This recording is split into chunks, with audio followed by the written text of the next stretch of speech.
each person goes into a game with their own expectations of what they expect to see.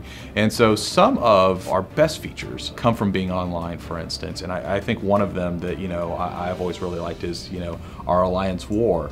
So for Elder Scrolls players who've always wondered, what does a war feel like? When we talk about war in Elder Scrolls, a lot of times you get this, almost it's a hint of war versus actually getting involved in that war. And so one of the things we're able to bring to the table is we're able to bring the feeling, the visceral nature of the war with our PvP scenarios in Cyrodiil, for instance. Another thing I think that really makes us stand out as an Elder Scrolls title is the way we have looked at the interface and how we navigate the world. So for instance, it's a really clear and clean interface. It's not cluttered with a lot of things, and it allows people to be more interested in what's actually taking place in the world than what's taking place on the screen. So the lore is certainly there. There's a lot of controls are familiar, but there's a lot of things we add being online that really make it something that's unique and special.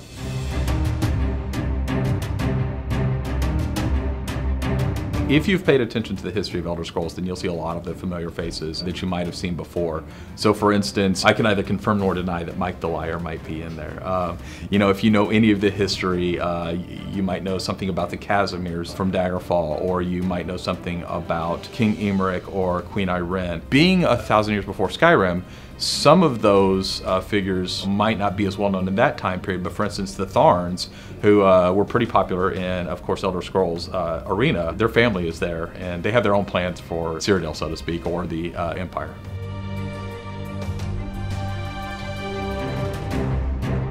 So for NPC interaction, one of the things that we look at is how can we make sure that we keep the NPC interaction fresh, but also not to where you could possibly destroy the person who's next to you's experience. And what that means is that we have to be very cautious that you can't just kill an NPC quest giver or somebody who somebody else is relying on for their fun. But our content is such that when you are traveling through the world, you'll see NPCs. They'll come up and ask you to interact versus just waiting around for you to interact.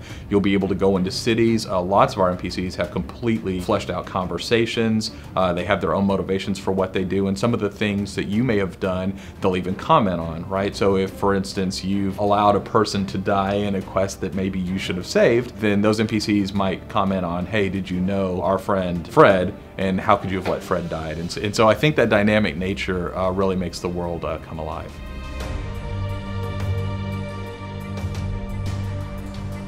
Our main story is about Molag Bal and him stealing your soul, and so in a way that's very personal. And what we feel is that you should be able to explore that and make all those decisions on your own. So that's more of a solo aspect within the game. But there are other quest lines and other storylines which really you'd want to experience with the group. And so I think the nice thing is striking that balance between the quest lines.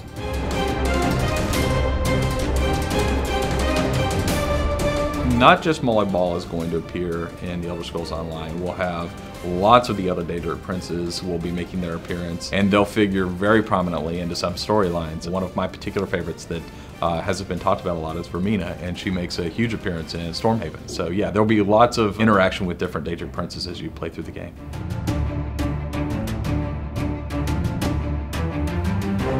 Chim's kind of one of those things that is actually quoted a lot because of certain books in the game. But the way we approach our lore is, for it to be true, it has to have been something that was actually played in the other games. That doesn't mean that from a certain scholar didn't have a certain slant on history, as scholars will. There has been throughout the Elder Scrolls series a kind of purposeful books that are written from a certain slant, which tend to be retconned in a certain way. I think that's one of the things when you're looking at Chim as an example of, hey, this is something that did appear in a book, this is something that was there, but probably if you reveal more about this, you'll find out more about what it is.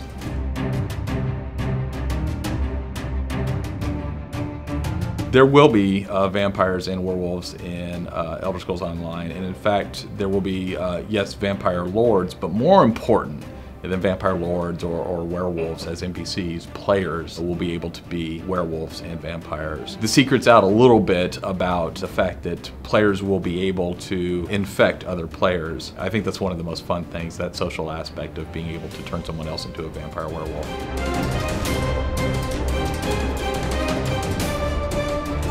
From a strictly fictional standpoint, architecture is going to be built slightly differently hundreds of years in the past than it is now. And from a non-fictional point of view, obviously when you create a game this large, you have a certain amount of assets available to you that you can actually create. So you have to use those assets in the best way possible. I think the amount of diversity in our assets is almost incredible, and really is something that I think that our artists should be really proud of, creating as many cultures as they have.